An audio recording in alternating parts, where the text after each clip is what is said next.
All right, about to get Andi on.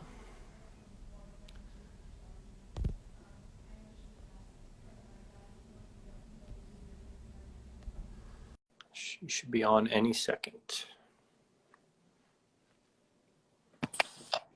And there she is. Perfect. For a Oh, rookie, you did it great. I was a little anxious, but we're ready. No, you did it perfect. Actually, you're probably better than anybody else that's jumped on it so far. Thank you. I No appreciate it. problem.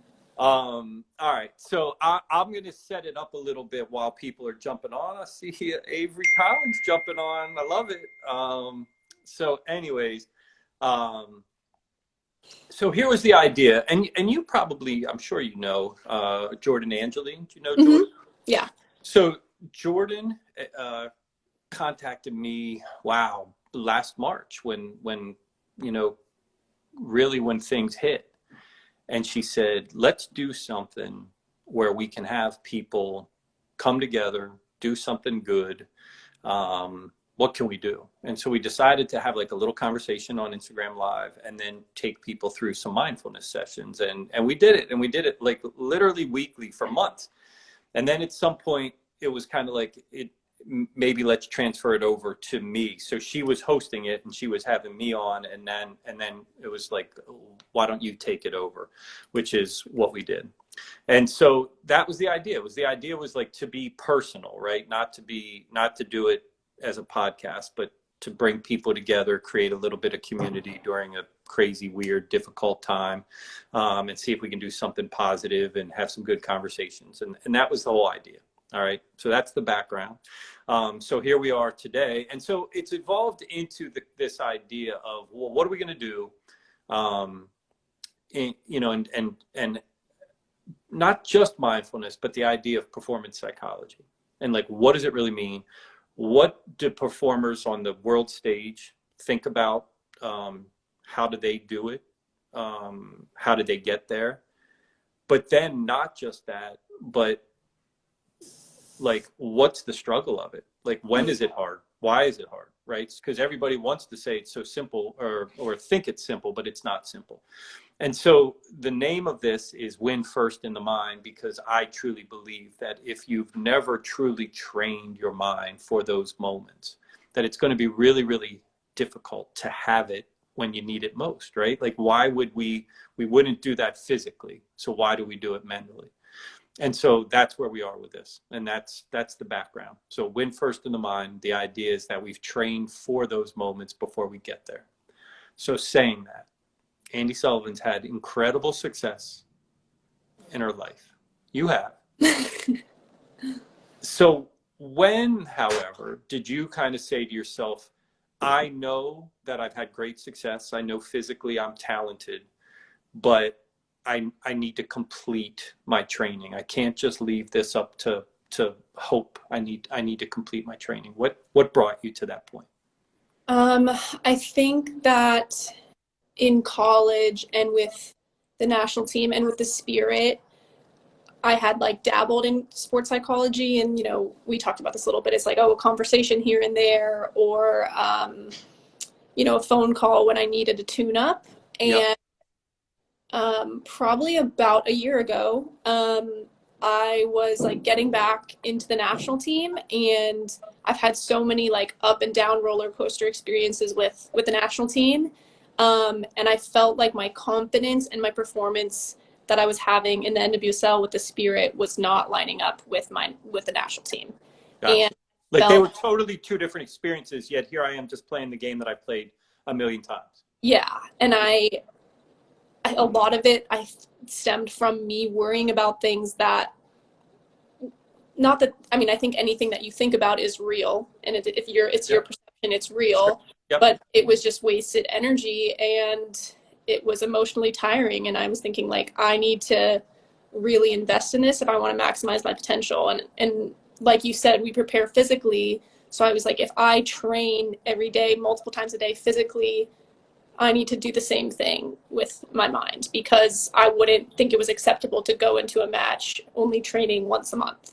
Not being fit, So right? Like, you exactly. would never go into a match ever going, well, yeah, I'm not fit at all, but I'm going to play 90 minutes, right? Like, you wouldn't do that.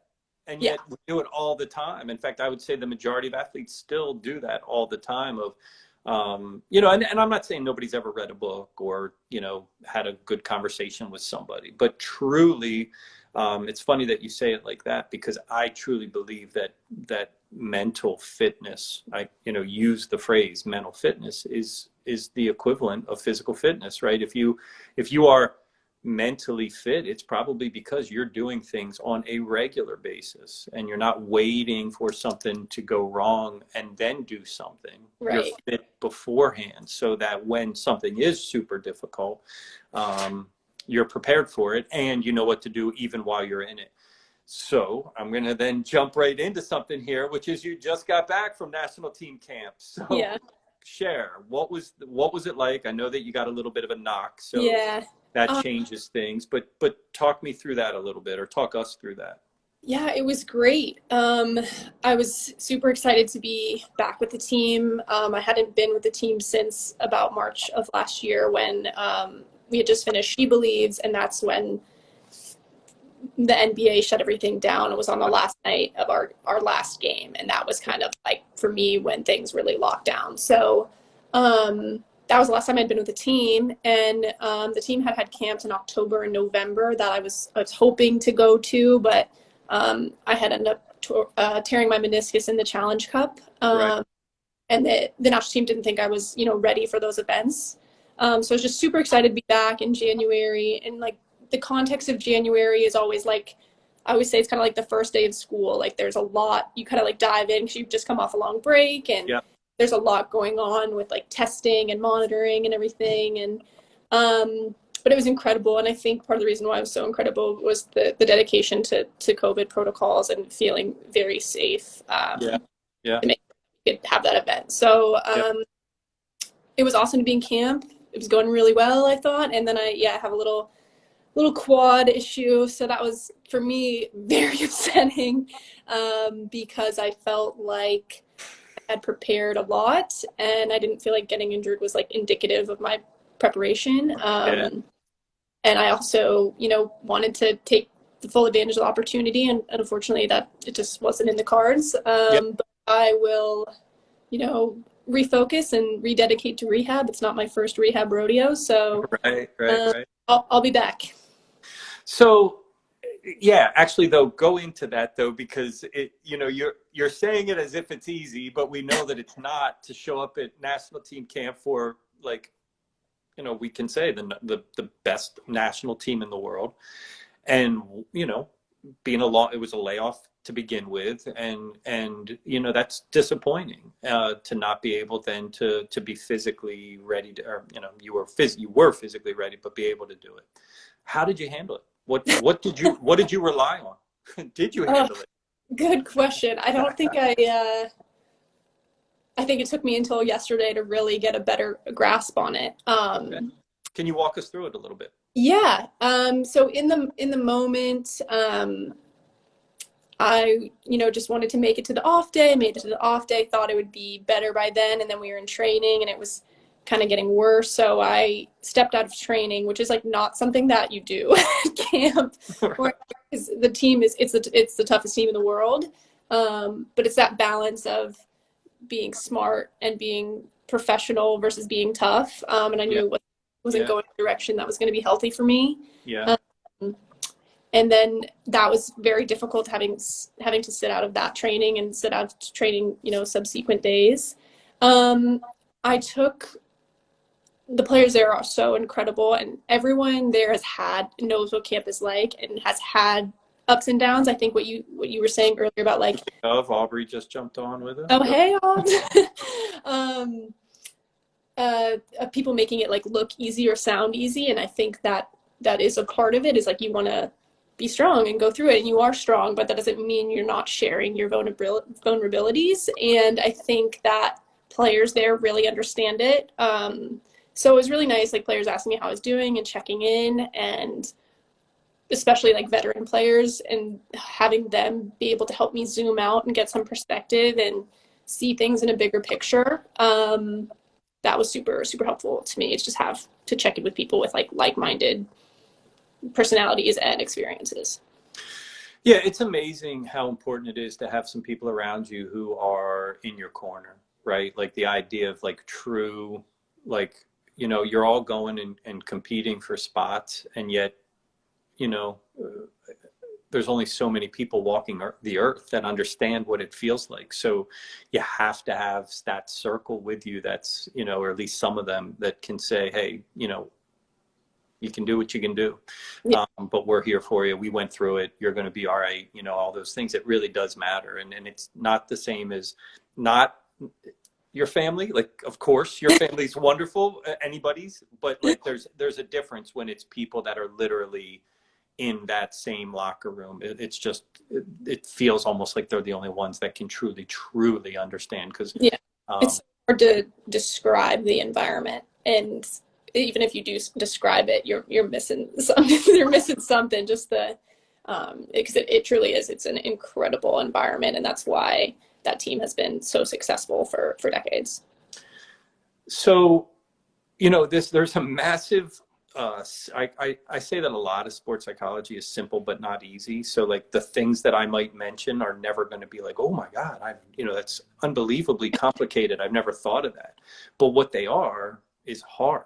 They're hard. They're like really high level skills. And sometimes we say them as if they're a simple skill. So this is one of them, to control the controllables. And oh yeah, and we hey, just control the controllable. And what's really, really hard is to let go of the things that are out of your control. And what's also just probably as hard is to be zeroed in, like really dialed in to the things that are. Like those within themselves are really hard things to do. And people say it to you as if it's easy, right? And we know it's not. Yeah. So, but if I had been there and you said, Stu, what do I do? Like, I'm like losing my mind, blah, blah, I wanted to be there. I would say, well, what do you control right now? Did you have the moment where you shifted from like, this part is now out of my control. The injury is there. Now, what do I do? Did you have that moment or no? I think I did. I don't think it was. I think there was some gray area for me in understanding like how serious the injury was. So, because I kind of thought like, oh, I'll be able to rest today. Yeah. My thing. So I think for me the tough moment was like talking to the the athletic trainer and the doctor, and I was hoping to be ready for the the second game against on Friday. And it was, I think, Tuesday, and like I had already figured out based on how my training went, like it's not going to happen, like timeline wise, working backwards, like it's not just no, because I know my body, and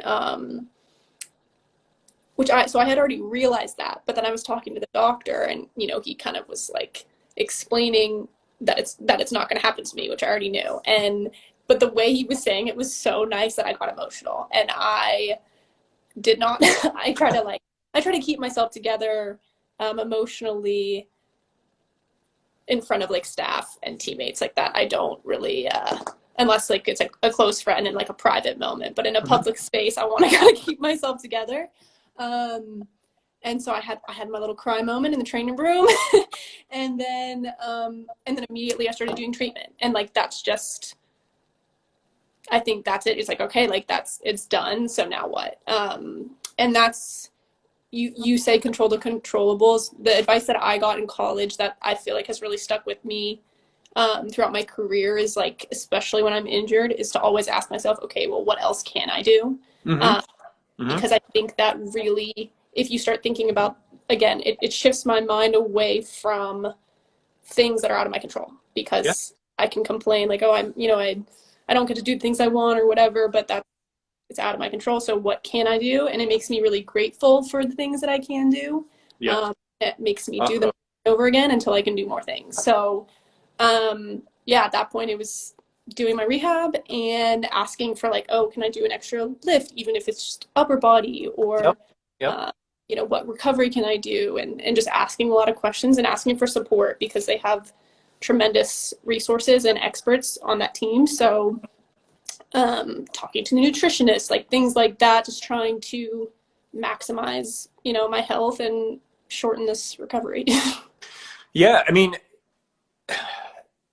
again, I don't want to oversimplify the process, right? But at the end of the day, really, it's the truth, though. Like you can fight it, you can get mad, you can get emotional, and all those things are reasonable, by the way. Like, I love the fact that you actually got it out. Like, yeah, let me have my cry. Let me feel the emotion of it, because there's nothing wrong with that. In fact, it's normal. But then that shift has to take place. Mm-hmm. Because if not, now you're fighting against your recovery at that point, because all you're doing is upping your stress levels and everything else. So you're fighting against recovery. And so, but to the, because one of the, hopefully the beauties of this is that there's a lot of people on here that might be young players, Mm-hmm. but there's also, I hope, some people that are going to watch this that are, moms or dads or a business person somewhere, or a teacher. Like, so, and one of the goals of this is to kind of show like that this training really is, in many ways, especially the mind I'm talking about, is like anybody can do, because we're all performing, right? Mm-hmm. At the end of the day, we are all performing. It's just different roles, different venue. You guys are doing it literally on the world stage, where the majority of us are doing it not on the world stage, but it doesn't matter. We're still performing, and we're still running up to the same emotions and the same, like, man, I wanted this to happen, and now it's out of it's out of my hands. And now, Right. Now what do I do? And so I'm going to tie this a little bit together with mindfulness. And you and I did talk, but I don't remember now. Oh, I do kind of remember. You said you've been kind of jumping in, but not jumping in, right? Was that? Yeah, but since our conversation, you kind of said like that's how everyone gets started. Yes. There has to be there's just kind of this switch where it's like, no, I'm going to do this every day. Yes. And again, what you said, it's not something I haven't heard before, but sometimes it just takes longer to stick. And, since then I've been much better about, consistently taking like 10 minutes every morning just to breathe and, focus on my breathing. And do you use an app, or do you just do it by yourself? Like, no, I used to use Headspace, which I really like. Mm-hmm. But then my subscription ran out, and I didn't want to continue to pay. I'll tell you what, I have an amazing one. It's called Do So. I'll share it with you and get you a free application. It's mine. Love that. So and it's designed for athletes. So I will get it to you so that you can have it. So, but anyways, continue. So you used to use that. Now what do you use it? There's another app called Insight Timer. That's a new one to me. I honestly, like, most of the times I just set a timer with a little bit of like background. Oh, okay. And do that. But I've also done a little bit of like a short morning gratitude exercise or a morning like affirmations, which is nice. So those are both like 5 minutes. So if I do one of those, I'll usually do both of them, or I'll do just the 10 minutes of kind of clearing my mind. And so I love it. And experience wise, what have you learned? I mean, it's called Insight Timer. So what are your insights? You got to give me your insights. I think again, it's like I tie it back to training. It's like you have to be patient, because I think, you kind of try it once or try it for 5 days and you're like, I don't notice anything, or, it's not really worth it. That's how I've experienced things in the past. And again, that's pretty accurate. Yeah. Sorry, my husband's doing some construction upstairs. I don't know if you can hear it or not. That's why we do this. Is real life. This is... mindfulness, right? While there's hammering going on, can you be in the zen? But what we're saying? The experience of it. Experience. Like if I'm learning a new skill on the field, like I'm not going to get it in one day or one rep.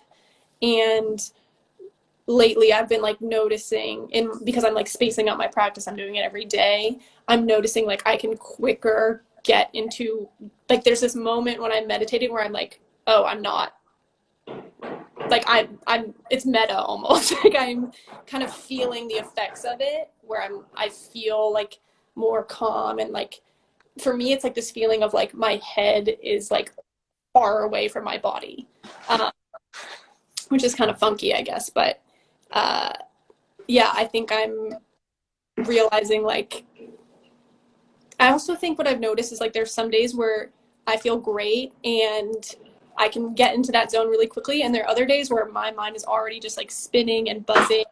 That's true of life, right? Like it's not going to be perfect every time, and it's not going to have the same effect every time, and that's true with so many things. And a lot of that is just like releasing expectations, like of what it's going to want to be like. So I think I've appreciated that aspect of it, and not getting frustrated with myself if it like didn't go perfectly or didn't go as well as I wanted, because I think that's been really helpful for me. Yeah, so like you are literally, this is wonderful. This is exactly why no, it's why I'm Oh, having good. I'm glad. no, it's why I'm having these conversations, because I want the world to know what the real experience is, right? But there's so many parts to this that match up actually beautifully with the idea of being an athlete at a high level, right?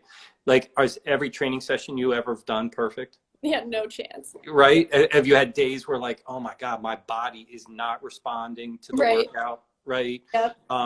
Is the field always perfect? No. You know, like there's a billion things that don't go right, right? Right. But yet we kind of accept it in the physical process, but we're less accepting. And you use the word space, and I really want to jump in on that, because almost any sport that is um, team against team.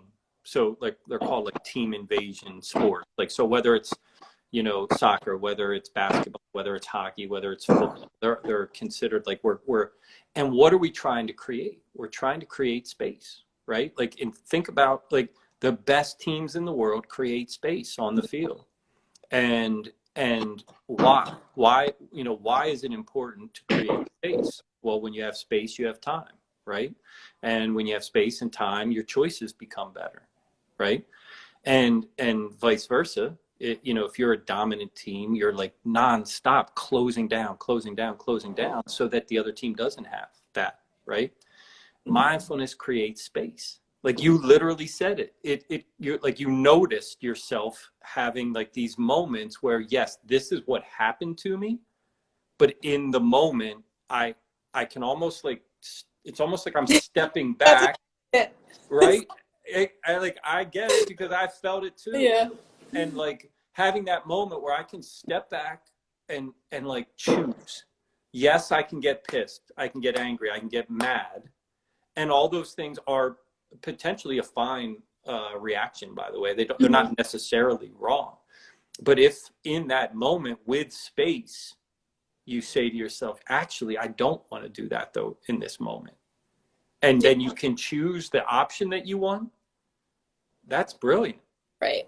And so if we accept that on the field, like, man, well, we're playing well, like we just have time with the ball. Yeah. Why would we not think that same way, but with the mind? And the really cool part is it's split seconds. Like, things are happening quick, but it's almost still like my mind is it's calmer in that moment to be able to pick out the right choice. Yeah. And filter out the difficult. And so for me, that's why it's so like it has to run parallel with all the other training that I'm going to do with the athletes that I work with, because I want them to feel what it feels like to be in the middle of chaos and still be able to have a clear mind, because then we can choose, right? That's creating space. So you said that, I think we talked maybe a month or so ago. Mm-hmm. You said you've been much better, you know, lasting better or momentary better? Like, is it something where you feel like, I think I'm getting the hang of this and I think I'm going to hold on to this and this is going to be something that I do? Or is this a moment in time for you? Or don't you know yet? I don't think I've like fully mastered it yet. I like wouldn't say Yeah. I have like down pat. But it is something that I like want to stick with. I think I think I'll find ways to improve it and make it better for me, like in, in my performance aspect and in like my personal life, and figuring out, I just really wanted to make it a part of my routine. Because you talked about this before. I'm like, as I'm saying this, I feel like I'm making excuses as to why I'm not doing it. Um, so for, and after my conversation with you, it's like, I'm just making excuses. And that I wasn't mad at myself about it. It was just true. Yeah.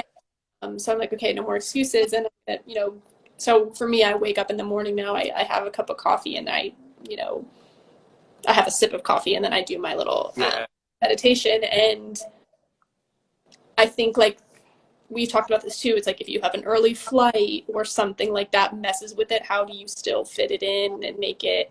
Because that was kind of my excuses before. Is like, my life is so irregular. Yeah, not regular. Yeah. That I don't have a good routine to like fit it in. So I think that's been helpful to me. But I don't know if that will be like my practice forever. But I do think I do want to stick with it and like see where it goes long haul. I mean, so this conversation is with you and I, but it's also to, hopefully it stays on my IG live, and people definitely jump on them or I'm sorry, my IGTV, I think it's called then. And, the idea hopefully is to find that space for it. And honestly, you can do it whenever. I mean, there is some research that suggests that morning is the best time. It's just the most still, quiet time. It's the best way to start your day. There's a bunch of reasons why it becomes a good time, but the best part is probably the fact that it's amazing that if you don't do it first thing in the day, how fast your day starts to get going. And you're just like, oh my God. And then it's nighttime, and you're like, you know what? I'm tired. I'm not doing it. And you miss the day. Yeah. And so it is really important to find that space, where that space becomes while you're, at national team camp, as opposed to like next week when training begins with the Spirit. Mm-hmm. You're going to have to find that space. But if at all possible, I always recommend the morning, just simply because it's amazing how much the day gets away from you if you don't. Yeah. And I also want to use this phrase for you, but again, anybody that's listening is that, there are two ways that we can think about mindfulness. We can think about the practice of mindfulness, and then we can think about living mindfully. And so the practice is the 10 minutes, but mm-hmm. then the rest of the day is an opportunity to test it out and use it, right? So, as you're on an IG live interview and your husband starts banging on the wall for whatever reason, it's the moment, right? You can practice right in that moment. Mm-hmm. You can have that moment where you're like, wait a second, pause, breathe. Okay. Yeah. Like, where do I want to go with this? Right. Yeah. That's living, that's practicing the moment.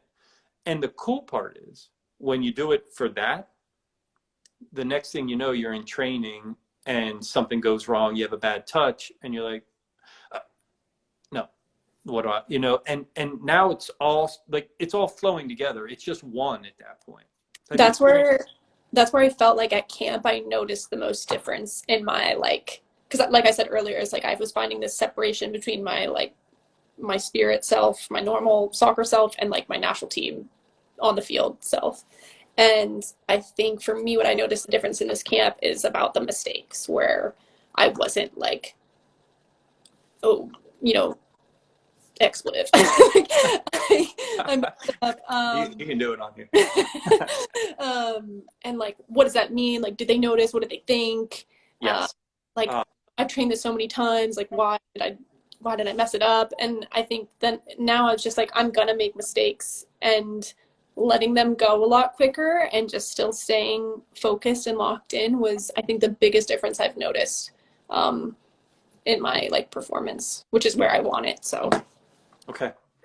So, I want to hit on a point here, and then I want to ask you one more thing, which was from our text earlier this morning, but I want to just point this out, is that, again, one of the great parts of having these conversations is because I want actually the average everyday person, whether it be a young athlete or just, again, anybody that's doing anything in life, is to understand that someone who is on the world stage performing literally with the best team in the world, has had unbelievable success, said, all of a sudden I'm in this environment and I screw it up, and my mind starts saying to me, why'd you do that? You're better than this. That's the self-talk of everyone. But there's this kind of false belief that because somebody has reached the level that you've reached, that doesn't exist, that you're somehow different. And what I try to explain all the time, and to the teams and the individuals that I work with, is you have an unbelievable talent. You have a talent that's put you in the outliers of outliers. And unfortunately, your brain is no different than anybody else's, right? So even though you have this talent that you've developed, the brain actually stays the same. And so when you experience things that are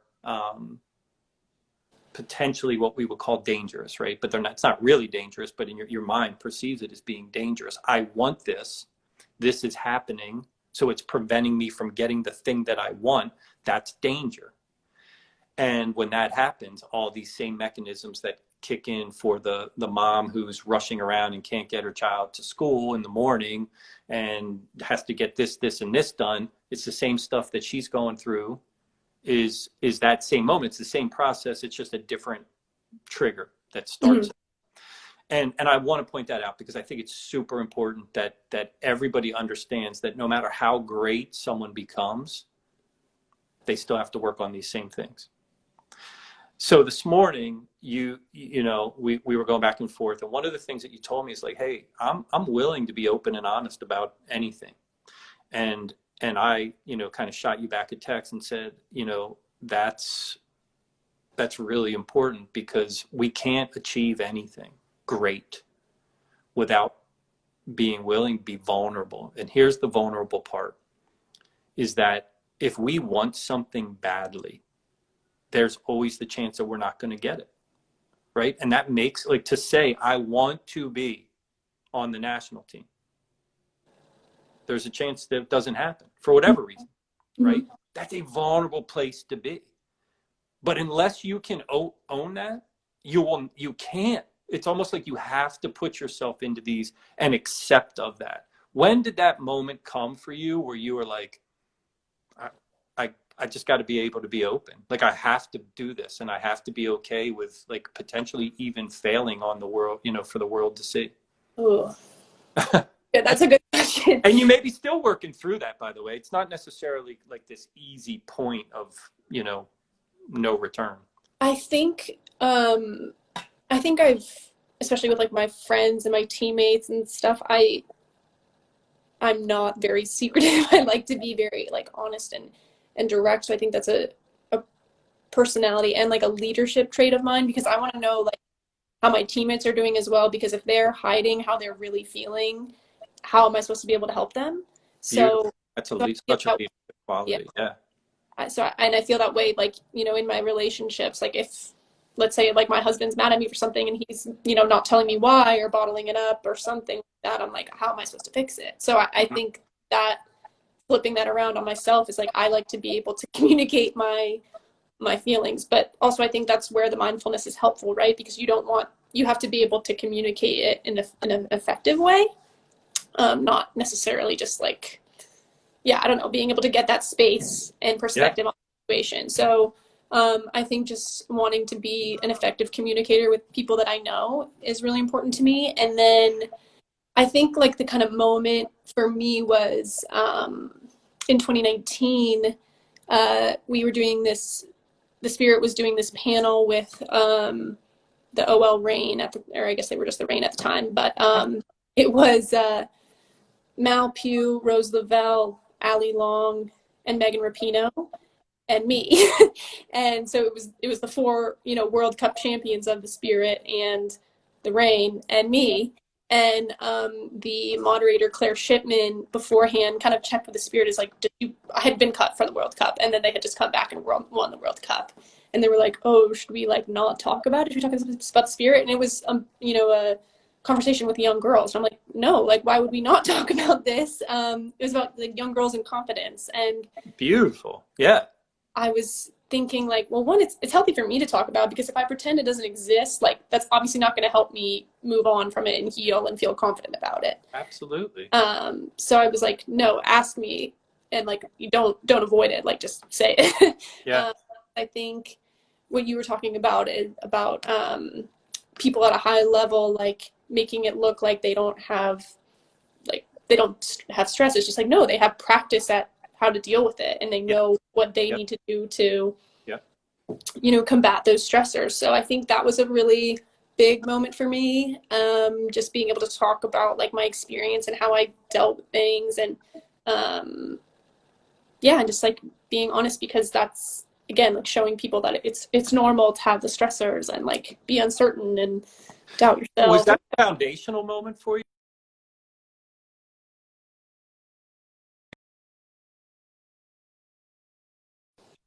Sorry, what'd you say? Can you hear me? Yeah. Okay, sorry. I lost you for a second. Yeah, I'm sorry. Was that a foundational moment, that conversation, that interview?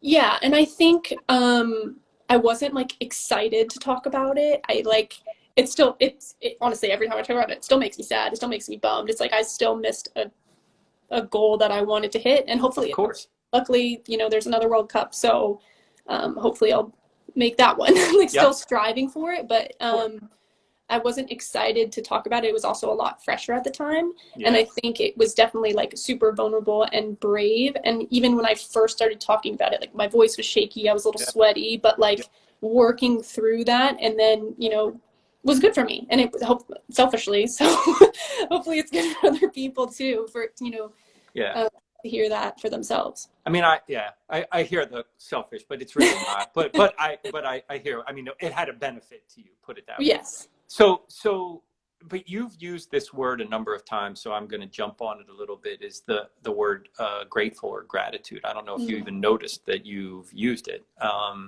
but it's another technique, right? And again, so simple. Yeah, be grateful, and it's like, and it sounds so simple, but not necessarily easy, because on one hand, you could say, well, I didn't make this team, and and it was something I've been have been working towards, and it's a goal, and they did amazing things again, and had some great moments, blah blah blah. The other side of it is like there's a handful of people on earth that have had the opportunity to even think about being in that space, right? So there's so the idea of being like, well, I'm going to be miserable because I didn't, or I'm going to be grateful that I even was allowed to feel this disappointment, right? I mean, like, and because most people don't even get asked to be even in the conversation for this, right? Mm-hmm. So do you actively, because you've said it at least 3 times now, you've used the word gratitude or grateful, do you actively try to find that, or is that just kind of by accident that you mentioned it? No, I think that's definitely something that I'm glad that it's kind of natural in my who you are. Because it is something that is important to me. I think, again, like when I tore my ACL in college, that was a huge time for me to experience that, just because kind of like you don't know what you have till it's gone, and then as things were getting better and better, I was just like grateful for I think honestly, a lot of it stems like being grateful for my health. Yes. Why not, right? Yeah. And which also like during this year has been also a topic, with so many people, getting sick, or, family members getting sick and losing loved ones. And, I think I also have that like empathy too, but, for me, I was trying to be grateful for the things that I do have. And again, that shifts into actually, I don't think that shifts into what I was going to say, but yes, I do actively try to be grateful for things. I think it also really helps, like when there is a stressful situation or something that's not going my way or didn't go my way, it helps me shift out from that perspective and be grateful for the things that I do have. And it kind of gives me kind of helps me control my emotions toward the situation and then be able to review it and think like, okay, how can I productively move forward? Okay. So I want to ask this question, and then I want to do a quick mindfulness session with you if you're good with it. So here's the question is, so you mentioned like, okay, in one environment, one setting, I feel one way, and another one, I feel another, right? So spirit, there's a certain way that you might carry yourself or belief or whatever. And then national team, there can be some shifts for, whatever reason. And, and you kind of alluded to the fact of like at first you were almost going to say it's not real, but yet if that's where I am at the moment, then it's real. It's what I was going through, right? Mm-hmm. But the other side of that conversation is you're in a way you are right that it is just your thoughts about the situation, not the situation itself. So at the end of the day, you are who you are, and so this is it's an awesome thing for you, but it's also again part of why we're doing this is it's really, really important. Connected to that idea of vulnerability is the idea of authenticity. Like to be authentic is also a way of being vulnerable, like to be who you are authentically, right? Opens you up potentially for whatever, right? For people to judge. But I think one of the biggest stressors in the scenario that you're talking about is this idea that I need to be something different in one setting than I do the other. Meaning that I need to maybe, if I was able to do this, well, you could talk about, perfection of a skill. So if I 10 balls in one setting, I can do it wrong. I only have to hit 6 out of 10, but in this setting, it needs to be 9 out of 10. But even more so, it's almost like I am what I am on the field. Like I know what I bring, and being really, really super committed to being that authentic version of you. And when we try to change and become something different because the setting has changed, that's where the anxieties or the stressors can come in, and the overthinking of scenarios can come in. And so the idea of being able to commit deeply, even when the setting changes, to what am I? Because the reality is, if you left Washington on a Thursday to go to Florida, when you get there and you get, maybe a day of, down, and then, we're on the pitch the next day, you're still the same player that you were on Thursday when you left, right? Mm-hmm. You can't automatically change something. So being that person, but being that person completely, like being all into that person and committed to it, is like, that's where the power is, because you can't change like what you really can't. You're just trying to be as close to that person as you can be. But when we try to become something a little bit different because the setting has changed, that's where the anxieties and the stressors come into play. And so again, simple but not easy, right? And that's where the whole idea of training beforehand, training here to know this is where I'm going, this is what I'm doing, this is how I'm going to manage it, this is what I want to see, these are the things that I know that can mess me up. So when I see them, not the end of the world, when I see them as in really see my thoughts almost, I'm not going to panic about them because I know what to do with them. I know where to place them. And I think that's outrageously powerful because, again, that's all of us. Like, that's all of us, whether it's, trying to fight for a spot on the World Cup team or trying to do a great presentation so that, we close a sale or close a big deal. Like that, at the end of the day, they're the same moment. They're just on a totally different stage, but they're the same experience. Yeah. So it's super powerful. All right. So are you ready to jump into a quick, we'll do it relatively quick because we're running overtime as I do every time because I talk too much. All right. So this is what I ask of everybody. I always ask to, get comfortable, sit upright and engaged, and have both feet connected to the floor beneath you. Have your hands rested in your lap. And go ahead and close your eyes. And we start off every time with what I call 3 big 6-1-7 breaths. So it's an inhale through the nose for a count of 6. And then we hold it for a pause of 1. And then a total full exhale out for a count of 7.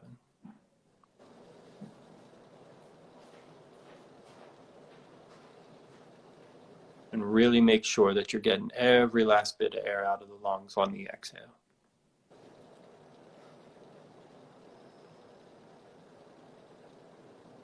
So what we're doing here is just kind of trying to become as present as possible, but also kick in our recovery/relaxation response.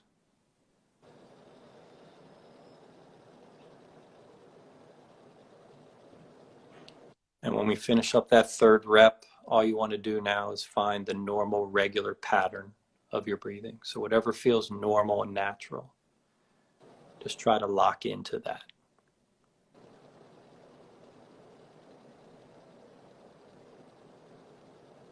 We're trying to give all of our focus and attention to the full part of the inhale, full length of the inhale, and then the full length of the exhale. Just try to follow it. Be as present to it as possible.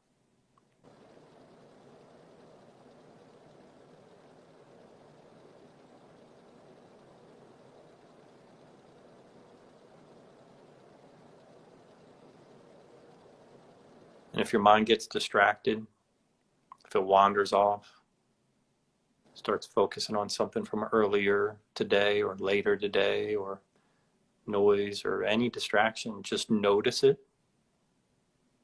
And without any kind of judgment, just return it to the anchor, the home base of your breath, the inhale and the exhale.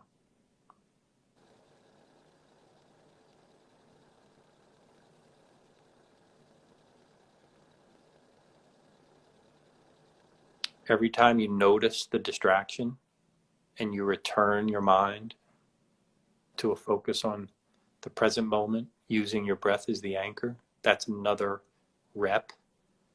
And that is how we build mental muscle.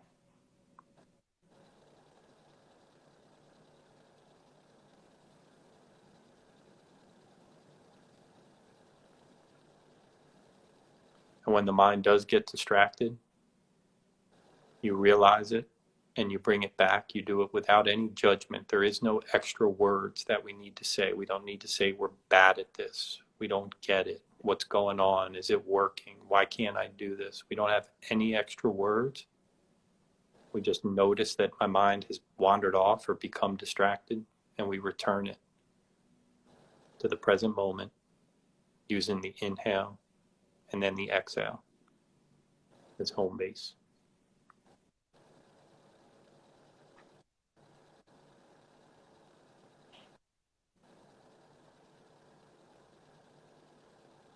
Let's deepen that attention just a little bit. I want you inside of your mind to say 1 on the inhale and then 2 on the exhale.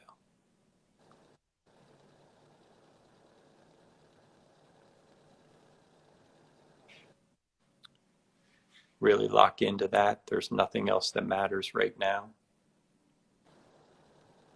Just becoming totally present to the moment.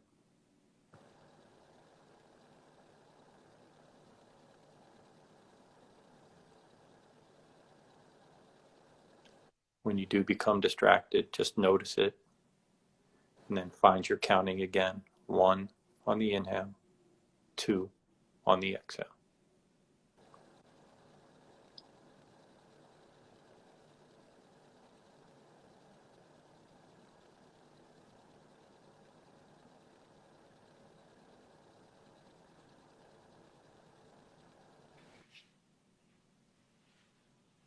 Again, every time that your mind's distracted and you bring it back, that's another rep.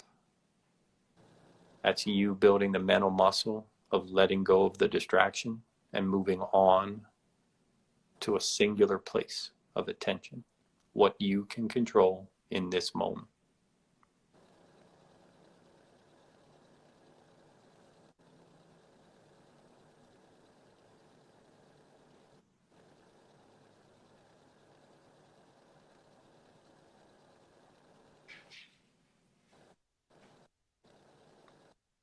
All right, let's shift your attention one last time.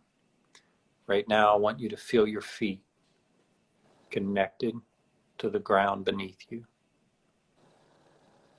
Feel the weight of your feet. Feel any tingling or sensation.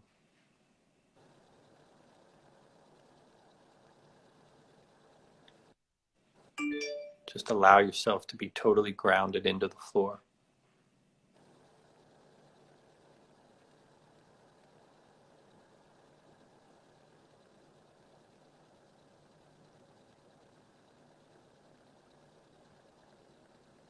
Okay, take one last big 617 breath for me.